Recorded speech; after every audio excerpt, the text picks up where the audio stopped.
Pour commencer cette vidéo, nous allons vous proposer une petite énigme. Un père et son fils ont un grave accident de voiture.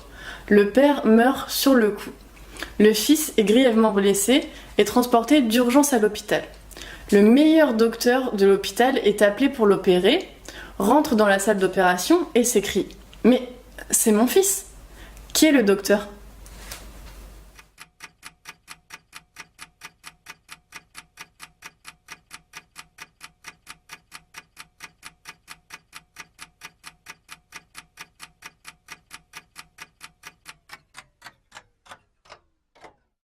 La réponse est sa mère, bien sûr. Logique, non ? Nous sommes allés demander aux gens dans la rue pour voir si la réponse était si évidente que ça, et voici ce qu'on nous a répondu.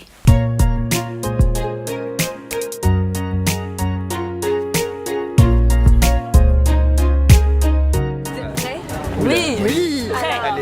Un père et son fils ont un accident de voiture. Le père meurt sur le coup. Le fils est blessé, transporté à l'hôpital. Arrivé à l'hôpital, on appelle le meilleur docteur pour venir l'opérer. Et quand le docteur rentre dans la salle d'opération, il voit le garçon et il dit « Mais c'est mon fils !» Qui est le docteur ? J'ai déjà entendu l'énigme, mais je me souviens plus de la réponse. Ok, le père est mort dans l'accident de voiture. Donc le fils, lui, va être opéré par le meilleur des docteurs. Il arrive à l'hôpital et le meilleur docteur arrive et dit « c'est mon fils ».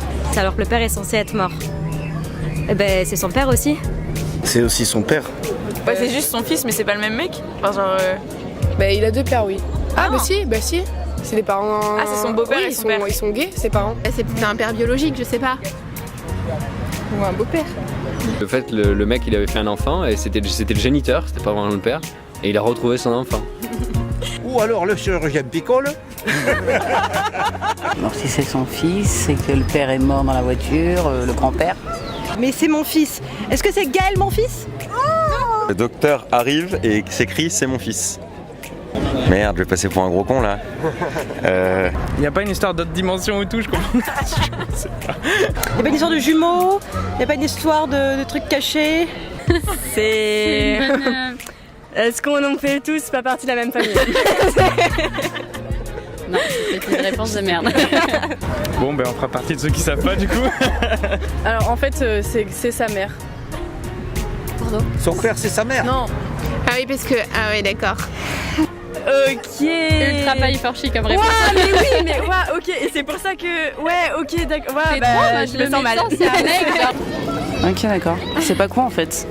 C'est hyper logique même. C'est que c'est la mère, tout simplement. Bah évidemment. Non mais comme quoi, mesdemoiselles, il n'y a pas assez de féminisme au 21e siècle.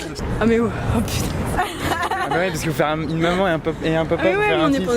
C'est vrai. Oui, mais c'est sa mère, bien entendu, c'est sa mère. Et bien sûr, il y a des grandes femmes médecins, c'est... voilà. C'est bien, on voit qu'on est bien dans les stéréotypes. Hein. Putain, en plus je vais pas passer pour cette meuf là. Non mais t'inquiète. Il faut tuer le père de toute façon, quoi qu'il arrive. Si vous êtes comme les personnes rencontrées dans la rue, vous n'avez peut-être pas trouvé la réponse à cette énigme pourtant assez simple. Mais pourquoi ? En fait, cette énigme se base sur nos stéréotypes. Et que l'on adhère ou non aux stéréotypes de genre, on les connaît tous très bien. Et ils vont nous influencer dans notre manière de réfléchir. Alors qu'est-ce qu'un stéréotype ?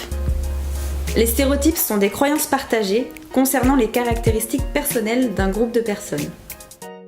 Ces stéréotypes sont donc des croyances ancrées dans une société donnée, et ils sont activés de manière quasiment automatique. À force de les entendre, ils apparaissent comme une réalité et non plus comme une croyance. Par exemple, selon une étude, les hommes sont généralement associés au courage, à l'ambition ou à la force physique, tandis que les femmes sont elles généralement associées à l'affection, l'attention, la délicatesse ou bien la sensibilité. Donc le fait de naître fille ou garçon va déterminer notre rôle attendu dans la société. En effet, les enfants intériorisent très tôt ce que signifie être fille ou garçon.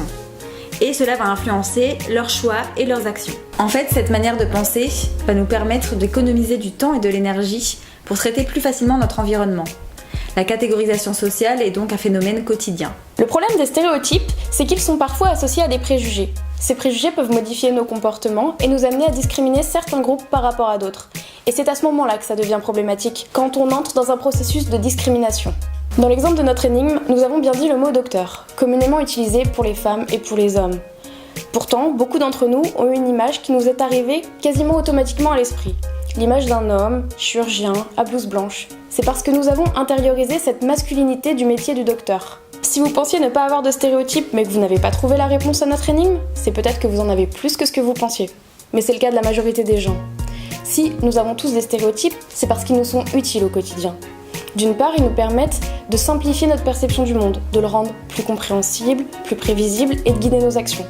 D'autre part, ils nous permettent de maintenir une cohésion au niveau de nos groupes d'appartenance et de se distinguer des autres groupes, comme par exemple les jeunes, les étudiants ou les Français. Ce qu'il faut retenir, c'est que tout le monde a des stéréotypes qui sont nécessaires à la pensée et qu'on ne peut pas complètement s'en débarrasser. Mais repérer nos idées reçues permet de prendre conscience du phénomène pour commencer à modifier nos croyances.